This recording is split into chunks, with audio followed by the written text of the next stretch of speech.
За сайн байна уу та? Сайн байна уу? За та автомашинда ямар тоноглол хийсэн тэгээд тэдгээрийн тус бүрийн үнийг нэг танилцуулаач. Би ер нь бол бүр явах хэд ангиас эхэлсэн тоноглохдоо. Анх энэ машиныг авсан зорилго нь угаасаа тоноглоё гэж авсан.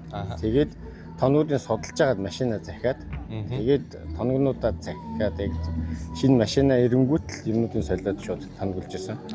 Хамгийн түрүүнд хийжсэн юм гэвэл би эрлокер тавьжсэн. Урд тойрны эрлокер тавьжсэн. Тэгээд бүтэн хард рейсийн одоо тэмээн гар хөндлөн татвар босоо хөвтэй бүгдээрнгийн хард рейс болгож хүчтгсэн. За аяах удаангыг бол тэр чихний хүчтгсэн байна тийм ээ. Тэгээд одоо бол ай бахын бүрштэй ингийн амаржин те Evo Corsa бүтэ тоёгийн дугуйтай. Тэгээд энэ дотор нь бол яг нөгөө амьслын юм уу усныхаа нөгөө бүгдийг нөгөрөгцсөн. Тэгээд гэрэлтүүлэг нь бол тэр чигээр бааха дизайн байгаа. Тэгээд JM-ийн тэн байна.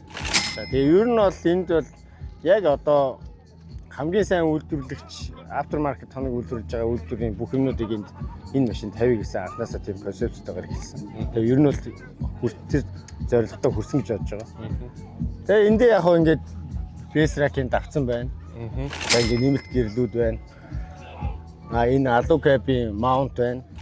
Энэ бол бензиний шийдэлээр ротопаксаар шийдсэн.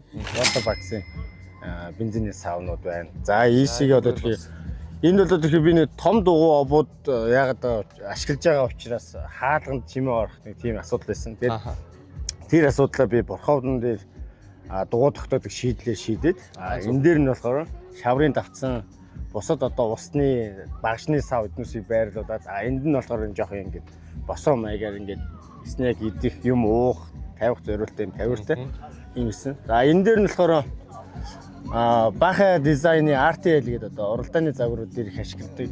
Юунууд дээр YouTube гэдэг их ашигладаг загвар энэ байна. Тэг. Одоо энэ дээр бол одоо ухрах камер, торренс одоо юу гэдэг дохио гэрэл төхөний бүх юмуд энд ирсэн байна. Энэ дээр work lens-тэй баха дизайн байна. За тэгэл дотгошоо орохгүй л бай да тий. Тэгээ энэ доогоор бол ер нь бол доотлолтой их юм орсон доо. Одоо доогоор баг зургийнхаа мод илүү баг мэдээ. За ерөнхийдөө та нэг одоо хичнээн төргний тоноглол хийчихэд байна. Энэ дээр бол би машиныхаа үнээс илүү тоног хийсэн. Мөнгөөр тоног хийсэн. Ер нь нэг базаад хэлвэл базаад хэлвэл ямар ч хэсэн энэ машин хэдэн төгрөгийн зах зээл дээр үнэлгээ өгдөг тэрнээс нь дээшээ үнэлгээгээр за баярлалаа.